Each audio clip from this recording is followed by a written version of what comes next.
Maybe you should have asked the Ferengi. I think the Ferengi would be able to help right now. Phone up Ferengener. Hey guys, I know we don't call often, but something very bad is happening. Do you guys have any idea on how to trick the Breen? Dingwall, the enemy ship is approaching. You're on point. What? Why do we gotta do it? Oh no, there they are. They're big and green. What's with the color green? Why are they always green now?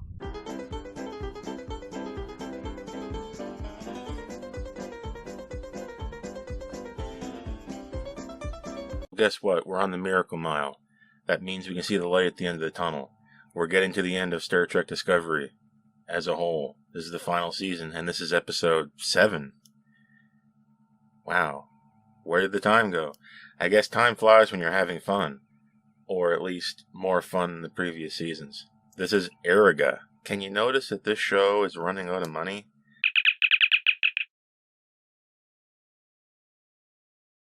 Last episode, I believe I mentioned it in my review. Book, very wisely, says, I have the inside track on Moll and L'ak. I know Moll. I know how to get on her side. I mean, I've been face to face with her and survived, the classic shootout scene where nobody shoots and one person gives the other person the gun. You know, that kind of thing that you see in movies. We've already won that with Book. Book won that encounter with Moll. So Book is the one you trust when you want to get on Moll's good side, which the Federation wants to do. Last episode, he said, "Hey, you should put me on the U.S.S. locker. I know Moll and L'ak. I can get on the inside with Moll. I can get behind her defenses." Well, no, Culber says, you're better off here because we really don't have the money. We don't have the money to show the inside of the USS Lockerer. And then in this episode, it begins with the USS Lockerer finding that pod that Moll and L'ak used to escape the ISS Enterprise from way back when. Good job it did. We escaped the Enterprise, the ISS Enterprise, to essentially just get caught by the Federation again. And you're thinking they didn't have a plan. And they confirm that later. Moll says as much. We didn't really have a plan. Oh well, the beginning of this episode has the locker with their pod in a SOS situation. Special offer, limited time, courier services, blah blah. That's code for SOS apparently. I guess SOS works in the year 3100 and something. Wow, good invention that was. It lasted a long time, SOS. The locker is holding them in stasis in their tractor beam, while the Discovery Spore jumps in to extract them. And we see the USS Lockerer, and I don't really like these ships that much, but I still want to see the inside of it. Would it be impossible to just do a redress of the Federation HQ set? We see the inside of the Federation headquarters. Dress that up a bit and call it the hallways of the USS Lockerer. Just we're standing around inside of it. Give me something. But we didn't get that because we're running out of the dollars, I think. I think we're starting to turn into a cheap show. This show at one point looked very expensive. Now, not so much. But, that being said, if the episode is good, it's good. Like, if this was fantastic, I wouldn't care about how cheap something looks, okay? I wouldn't care about cutting corners, but be that as it may, this is Eriga. Eriga is a Breen blood bounty, and I guess that doesn't mean killing because they want L'ak alive, I guess. So blood, I don't know what that means. Originally I thought that means like dead or alive, but maybe it's just about your heritage or something, blood relatives, that kind of thing.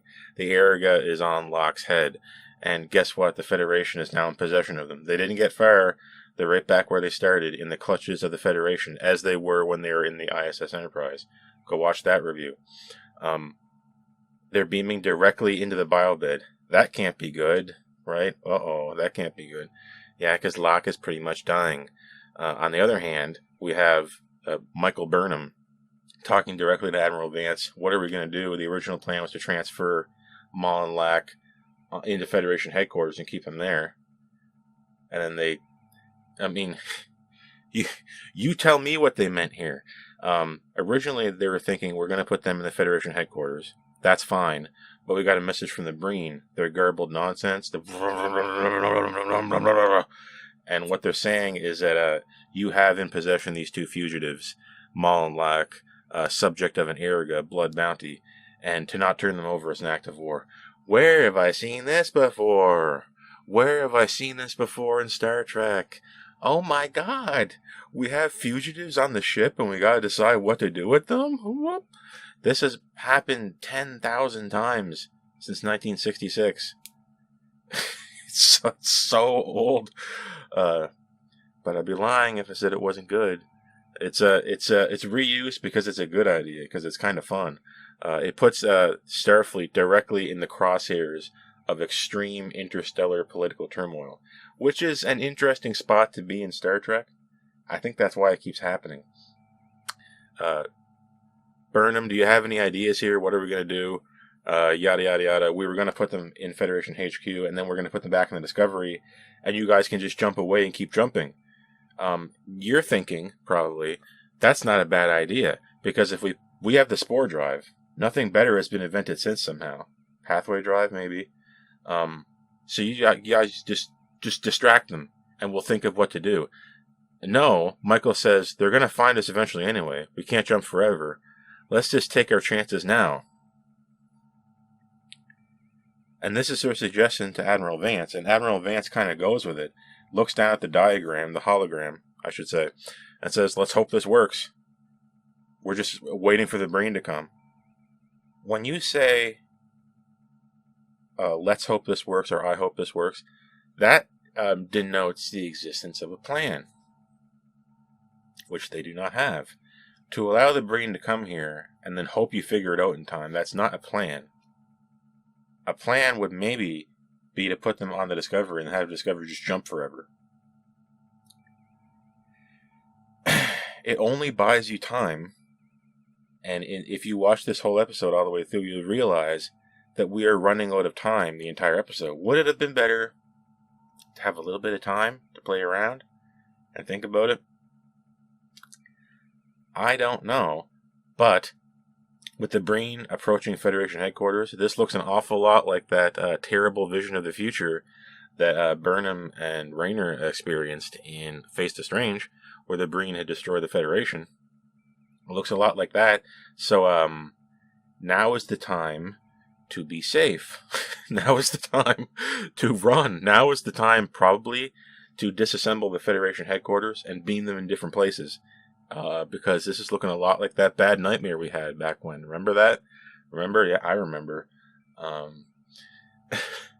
So,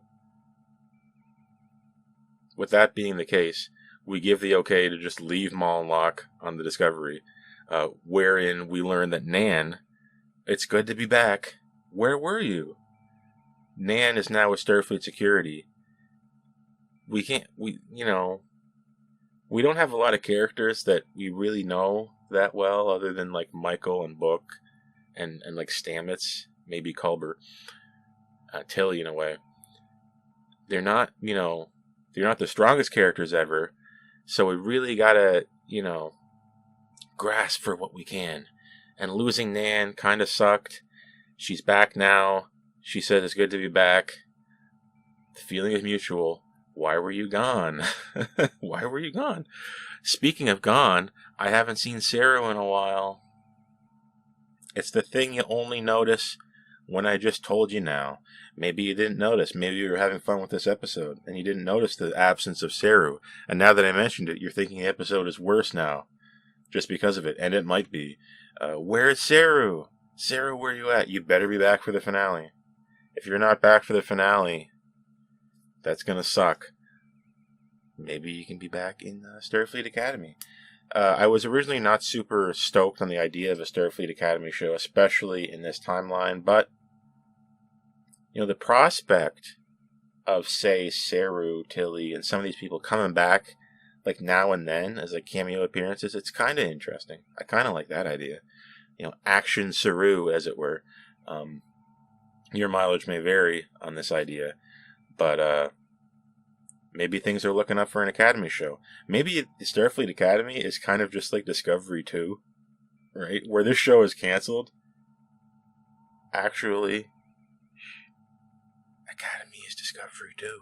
Maybe.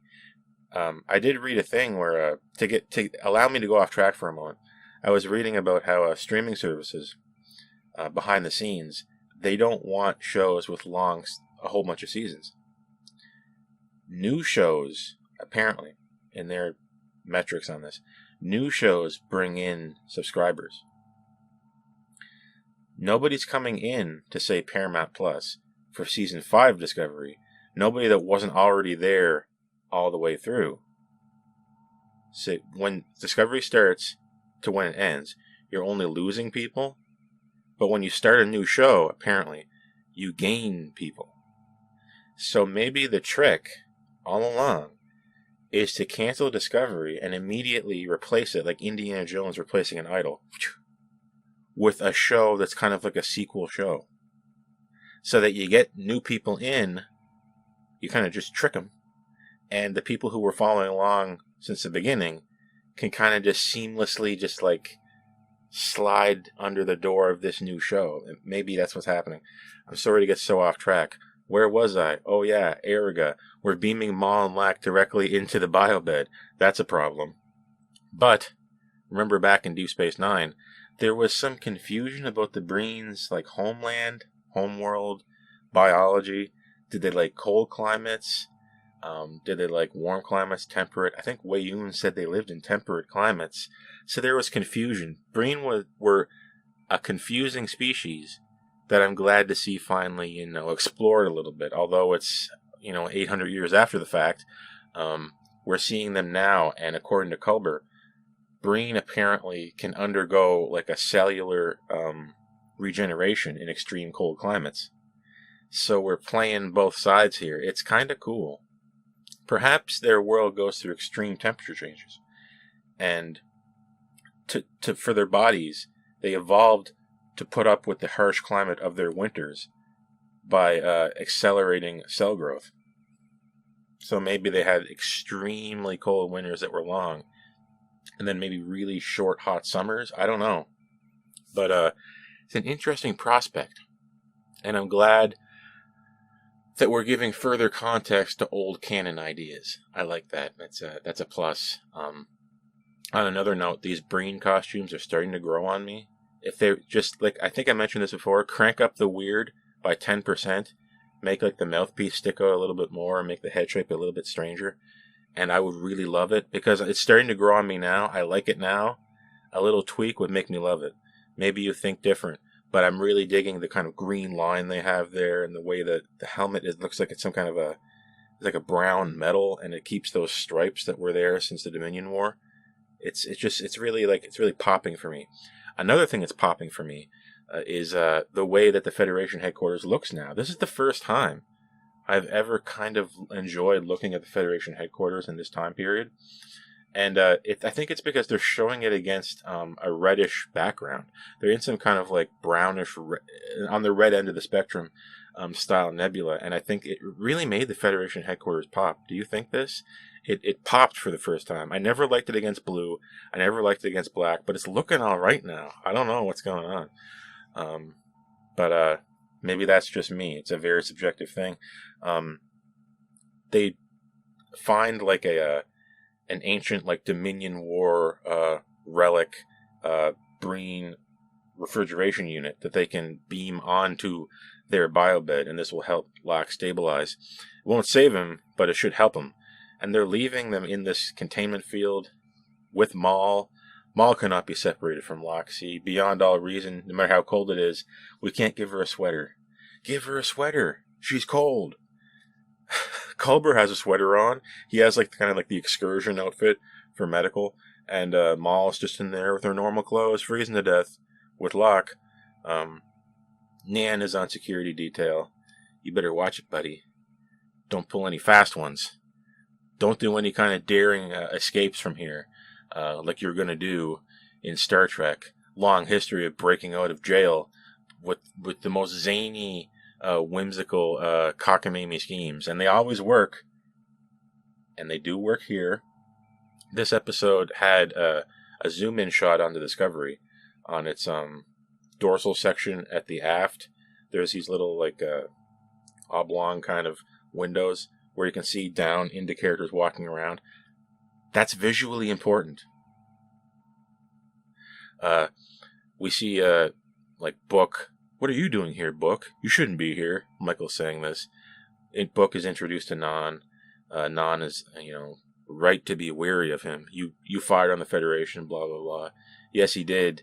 He's still, an enemy of the Federation, and he's just on, he's just on community service now still. Although they're not using him to the best of his abilities. He should have been on the locker to begin with, arguing with Moll, getting the inside track on it, but alas, I guess late is better than never.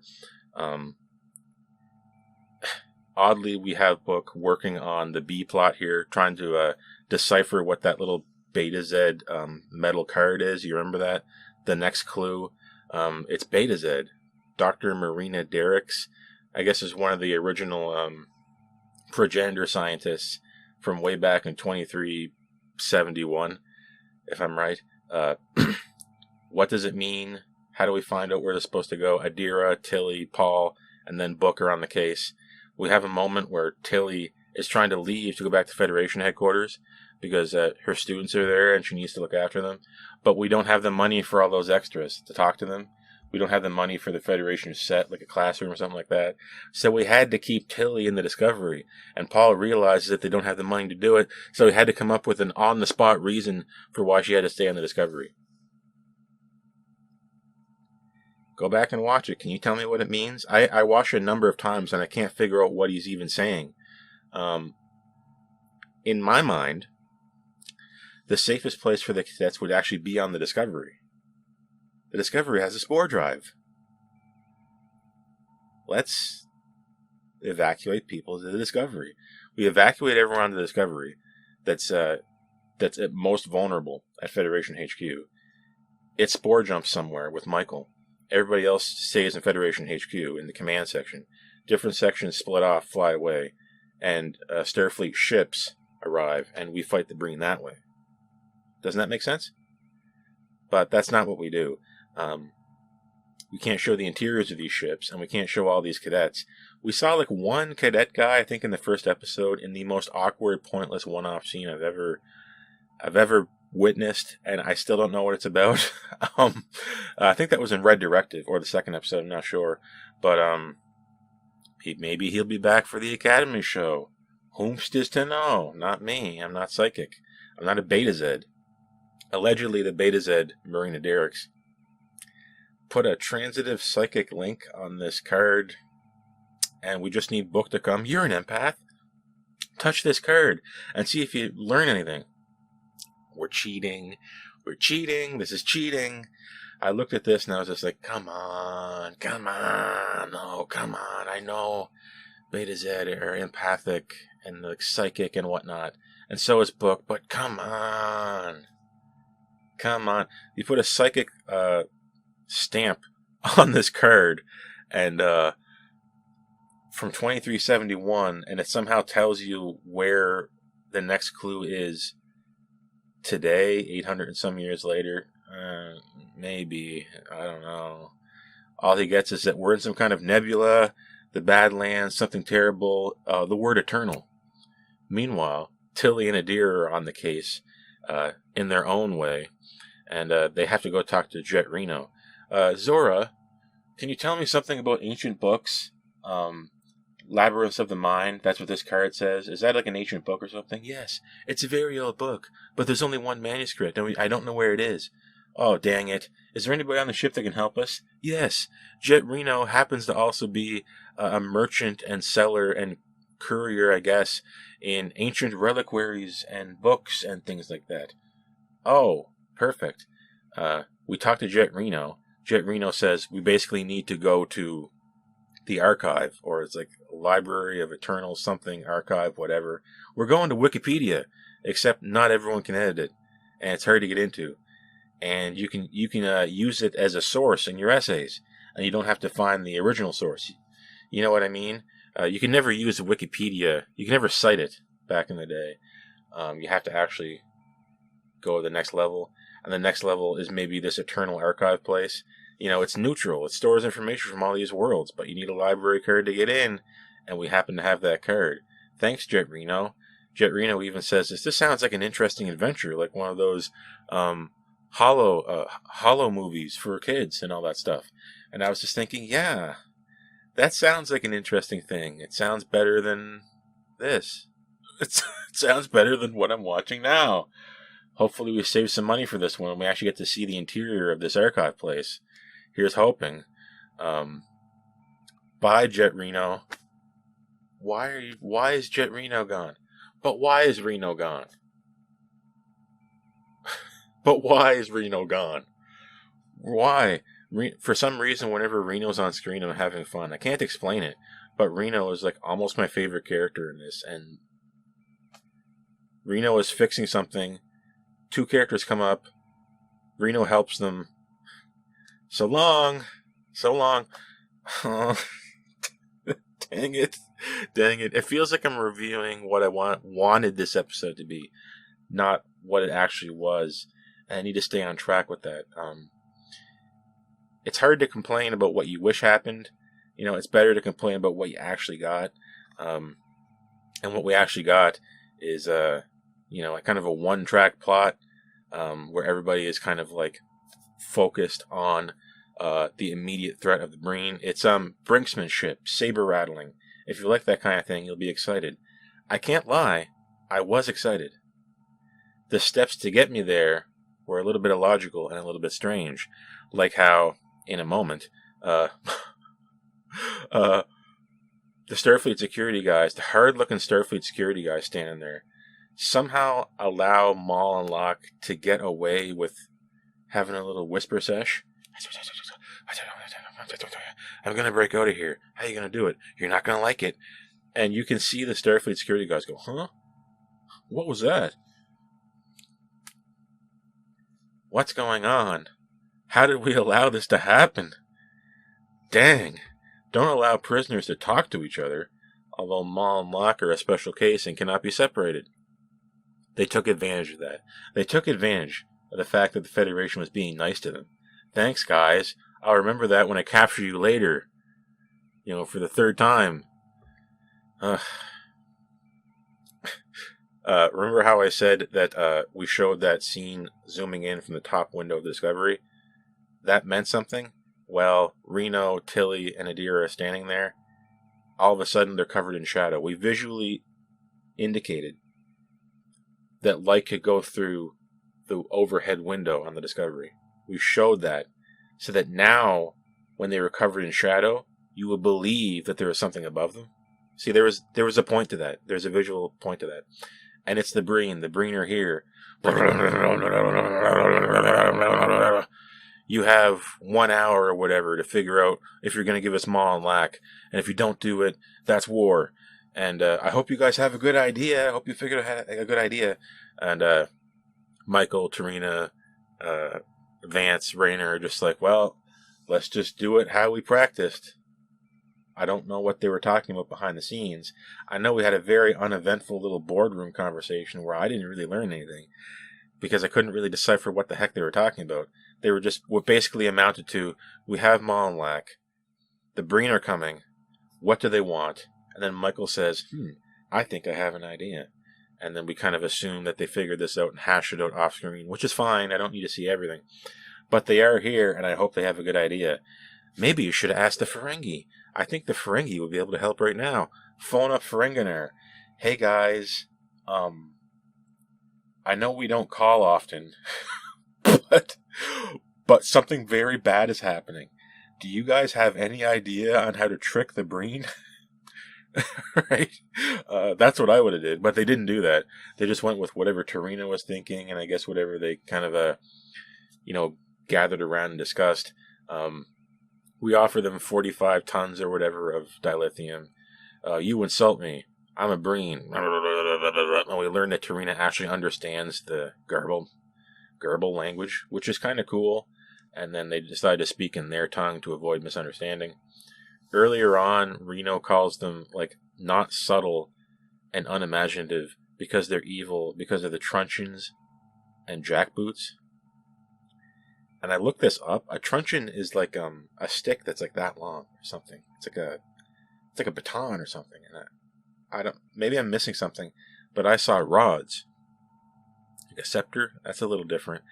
And the jackboot, from what I could tell, looking this up, is just kind of a boot that goes up to your knee, which I think the Federation uses. So I don't know what Reno was talking about there. Maybe there's just a disconnect between the script and props department, or just a disconnect, and Reno was just comfortable just saying it. I don't know. I would have wrote, they're not very subtle with how evil they are. What with their nondescript, non-personal looking helmets that hide their faces and all, something like that.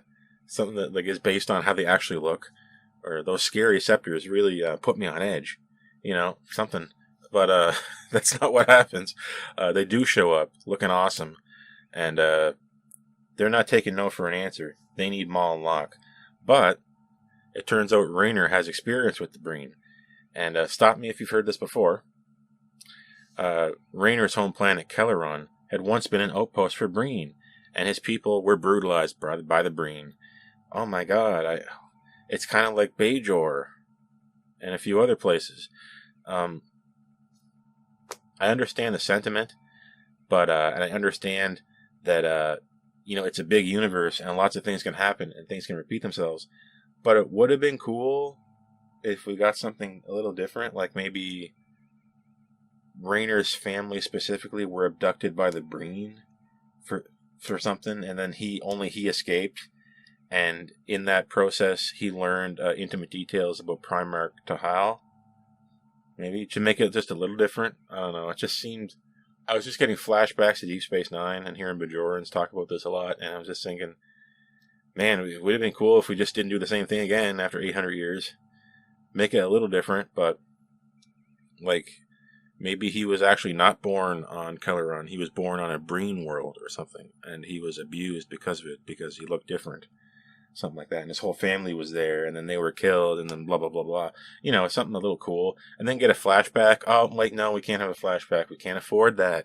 We can't afford a flashback right now. We just have to go with what we're writing, and then just hope you kind of just roll with it. We're just gonna have to tell you and not show you, even though this is a TV show. The word "show" was in there. Very unfortunate, but I mean.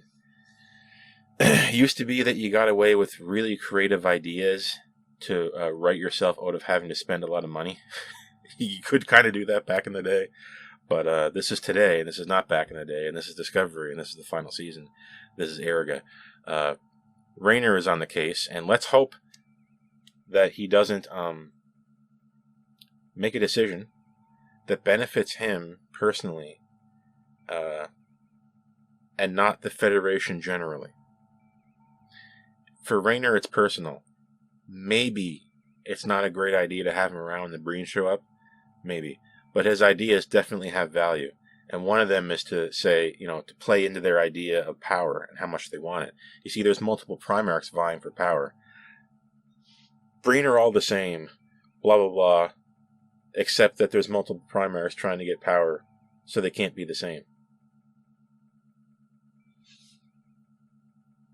Something like that came up in a boardroom talk, and I remember this was my first instinct, and no one said it. Rayner went off. He went off. He went off the script a little bit on the Breen, saying that they're all the same. All they want is genocide. Blah blah blah. And then said, "Oh, but there's Primarchs vying for power, and there's different Primarchs. So if they're the same, wouldn't it not matter who won in Primarchs? But I guess it does matter, because I guess they're different enough to try to kill each other. So this is Primarch Ruhn at Federation headquarters, and we come up with a ruse for Ruhn, a ruse Ruhn, or a Ruhn ruse, where we tell him that Tahal, this other Primarch trying to be king or emperor or whatever, guess what? She had an opposing deal. Haha. And if you're smart, you're going to listen to us because we have Moll and L'ak. And we'll give them to you if you play along with our game. And Taha was firm but fair. And maybe you should do the same. That's how we lied and got Ruhn on the table. At the bargaining table. If only we had Ferengi here, right? One condition, though. If any harm should befall L'ak in Federation headquarters, under Federation purview, that's an immediate act of war. Because we're going to assume you killed him. Hard cut to the med bay where L'ak is dying. I was on board. I was like, wow, this is scary. The second that happened, I was like, wow, this is going to be an absolute political nightmare for the Federation. We're very much playing politics here. War being like a kind of like a negative outcome of failing to play politics at this moment. And holy crap, we're in the process of killing L'ak. We have no choice but to admit it to Ruhn. And this is pretty exciting. This was a moment where I was very on board. Like I said, the logical steps to get there are kind of ho-hum. By the time the Breen arrive and the Primarch into Medbay, they've been allowed access to try to save L'ak. This is probably politically a good idea to allow this, even though they could just touch him and beam away. Unless we have guards against that. I don't know if they specifically said that, but this could go very wrong. Moll is not there. Moll escaped. Because L'ak, you're not going to like how I escape out of this medbay thing. You're not going to like it, Moll. But I got an idea. And he just punches the little IV thing and gives himself a lethal dose of something. Culber needs to go in there to save him. They take down the shield. Moll uses this to leave. And she takes down 2 different Federation security guard guys. She takes down Non. She takes down Culber. One of them, she breaks like a glass vial over their head. Like this is a cartoon. Even though the last 2 Star Trek cartoons are better than a lot of the live-action Star Trek recently. So that's not really an insult. I should stop calling things cartoons. But, we break it over his head. You're down. What year is this? Is this not 3000 something? Shouldn't they write this as if it's the year that it's set in? Like, imagine the technology these security people would have. It's almost as bad as breaking into a Daystrom station or whatever it was in Picard Season 3 and there's just nobody there. It's almost as bad as that. But Moll gets away. I don't know how. She's confronted by Book and Non. And thank God we had Book all along to explain it to Moll that, listen, Locke's dying, so you better go back with him. If you better give up on this whole plan to escape. I know this is your second time escaping, only to be caught again by the very people you were trying to escape from. But listen to me, Locke is dying. And they willingly go back to medbay. Moll watches Locke die. Boo-hoo.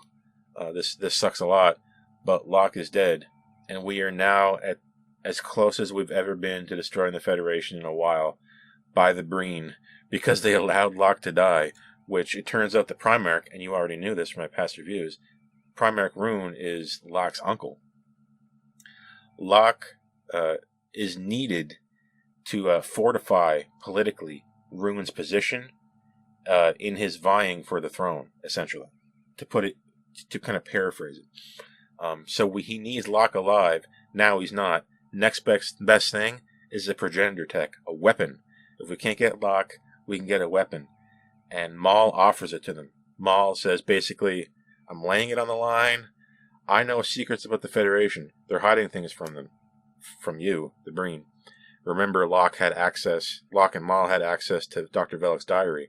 They read it for a long time. Although we have uttered the phrase, it didn't really add anything to it. Since we got the diary, we've learned that there's not much else in it. Breen don't know that.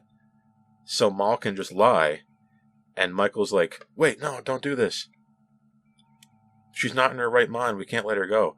And I'm thinking, let her cook. Hold on. Let her cook. If you'll forgive me the modern colloquialism. I think Moll is just going to lie. I think Moll is going to say, Moll has a reasonable expectation to have the progenitor tech. Okay, you've been on the run this long. The Breen have to know. We have the progenitor tech. Moll can lie and says she has the next clue. She probably doesn't. And then at the last minute, sabotage it and save the day and giving the Federation the win. Moll is in a position to sabotage it now. She's on the inside. I don't think Moll is a lost cause here. We do debate the facts. What's the risk here? If we let Moll go, this is another disaster, but it's just one disaster after a previous disaster. And you all heard it in that room. You guys all heard this, right? You guys heard this. Moll willingly went with the Breen, okay? She's not a member of the Federation. She willingly went with the Breen. You heard that. And according to the Breen, if you let them take Moll, they won't destroy the headquarters. You guys all heard that. Okay, and yet with that, there's still debate on allowing Moll to go, especially from Book, who was in no position to save her anyway. But we have to let Moll go, and rightly, the decision is, made to let the Breen take Moll. I always say this: your mileage may vary on how right that was, but you heard it. You heard it in the show. Moll was willing to go. This was her idea, and they do let Moll go, briefly averting catastrophe, as we need to find that Beta Z clue, Labyrinths of the Mind, that Book told us about, and Jett Reno told us about. We have to go to some kind of library. And it sounds like a little bit more of an adventure in this episode. What amounted to essentially a bottle episode, in a sense, that took place inside Federation headquarters and on the Discovery. That's what we had here. Plot-wise, I like the outcome. I like where we went. I didn't like how we got there. On repeat viewings, there's a lot of little logical problems here, a lot of little hand-waving. How did Moll really do that prison break? If you can call it a prison. Really? Why didn't we use the Discovery as an escape pod for all these people because it has the spore drive? Why didn't we try to break up the Federation headquarters? I know it disassembles itself. There were some measures we could have took. It was kind of strange. How did security allow Locke and Moll to talk to each other in the containment field and not grow suspicious about it and kind of get more weapons out? How did that really happen like that? I don't know. Book kind of touching that card and then getting a memory from 800 years ago about where a library is now felt a little bit like cheating. Kind of reminded me of the think tank from Voyager, if you remember that episode. We have to go somewhere to a neutral place to get help from somebody. It's think tanky. And it really makes you think. And it also really makes you stink. I don't know where I'm going with that. But musically, I noticed there was a lot of a thumping, boom, boom, boom, boom, boom, boom, boom. The music was present. It wasn't lost in the background like it usually is. It was a little bit mixed forward, and it was kind of anticipating the action. It was kind of informing my opinion about what was going on in the scene. It was getting me a little bit excited. So I'm a little bit more positive on the music here. Visually, I've already gotten this across kind of if you listen to my review intently. I'm happy with the way the Federation looked here. I thought it looked very cool against this new background. I liked looking at the locker up close. I don't love these ship designs, but I like seeing them. The Discovery looked pretty cool here against the new backdrop. It was fun walking around in Federation headquarters in these hallways. They look slick. It would have been awesome to see the inside of these ships, but alas, we did not get to see that. We did get to see the Breen ship. The Breen, and they call it a Dreadnought class. Class, not a type. So that means the Breen had a ship called Dreadnought at some point. I don't know. I'm starting to think I'm just talking to I'm either on one hand I'm either preaching to the choir, or my spiels are landing on deaf ears. There's either one when I talk about these ships. I don't think they really care when they say something is a Dreadnought class. I don't think they care what class means, and maybe I shouldn't care either. Maybe it's not a big deal, but it would have been cool if this ship had an actual name. A Dreadnought type, something class, the Breen starship, blah blah blah, would be how you would call it. And it does look bland. Why is it every time now when you need an alien enemy ship, it's green, black, green lights, it's really, really big and scary, and we're done. There's no nuance to it. There's no interesting configuration. Granted, it looked partially obscured by clouds in this nebula, as it were, but I haven't been particularly taken with enemy ships in a while. They got some work to do. It's the initial configuration of a ship is what is important. Start with little blocks. Start with squares. Come up with a configuration that looks unique. The way the parts fit together. That's what makes a ship look different between cultures and species. Not just making it big and then putting a ton of little greeblies on the surface, little useless details. That doesn't a cool ship make. I'm sorry. But I've seen worse, though. I've definitely seen worse. The Breen ships back in the day were a little bit cooler. They looked haphazard and assembled piecemeal, but also dangerous. Kind of interesting. I think I had one in Star Trek Online back in the day. But this Breen ship is nothing like that. Thematically, might be getting a goose egg on that one. I can't figure out what this is really about. Maybe it's the folly of seeking power. You could say that, but the Primarch doesn't really end up on the losing end here. They get Moll. They get potentially what they believe to be access to progenitor tech. Is that a loss? I don't know. L'ak died. He lost trying to get freedom from the Breen. It doesn't complete itself thematically like past episodes were doing. I mean, stop me if you disagree, but I think thematically we're kind of losing here. But the wins are kind of like balancing out the losses, if I'm being honest with you. And repeat viewings, I didn't really like it as much, but I will say I've seen worse from this season, and I've definitely seen a lot worse from Discovery in general, or recent Star Trek, since their 2017 kind of revival. With all that being said, I'm going to have to go with a 5.5 out of 10. If you've been watching my reviews for a while now, 5 is actually not that bad. 5 is in the middle. We think strange thoughts about reviews nowadays where 5 seems terrible. It's not. 5 means you got half right. People forget this. People often want to inflate review scores and think that a review starts at 7 and then goes to 10. That's not true. Your review in your mind when you're watching it should start at 5 and then vary there. Imagine a gauge like this, going like that with 5 in the center. Doesn't that make sense? And so far, Discovery this season has been, on the right side of 5, going that way. If 10 is all the way that way, that's not bad. Like, there's a lot of seasons that are just terrible. This one's watchable for me, which is sad because it's the last one.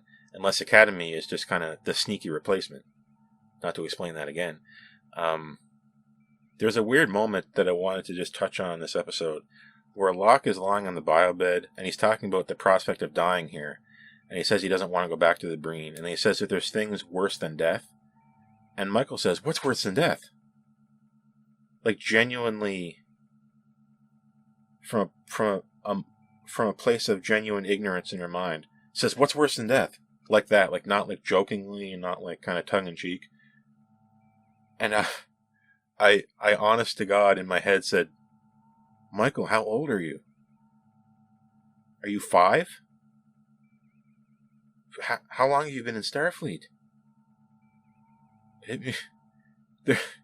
You can be quantum cloned and then live a life of torture and imprisonment and then temporarily placed back in your old body when you left, having gotten a lifetime of torture to only have to go back to your normal life. That's happened in Star Trek. Like, you can die and be replaced by a clone and never know it. You can be Borgified. There's unbelievable torture devices that you can live through. And Michael is like, the worst thing is probably not dying. I mean, you might think different. People are going to have a lot of different opinions on this. But I just don't. I've seen things. And Michael maybe didn't see the same things. But Michael really thinks that the worst thing for L'ak is death. And L'ak's choice is to die rather than be with the Breen. It's weird that Michael didn't respect that at that moment and kind of had that weird little outburst. You might think totally different. That was not a factor in this review. It's just something I noticed. There's things that I notice that don't feel like they belong as a factor in the review score. That's one of them. So yeah, that's out of the way. That was Eriga, and I'm going to see you next time I see you in the next episode. We're going into the final arc here, guys. And it looks like the Breen are going to be like the final villain for this season. I thought maybe it was Moll secretly, but it's not. And then it turned out to be the Breen, but maybe it's not the Breen. Maybe at the last moment, something happens. And it's the Borg! Just like Picard Season 3. Wow, wouldn't that be cool? Anyway, I'm Lieutenant Mark, and I'm going to see you next time I see you. Signing off. So long.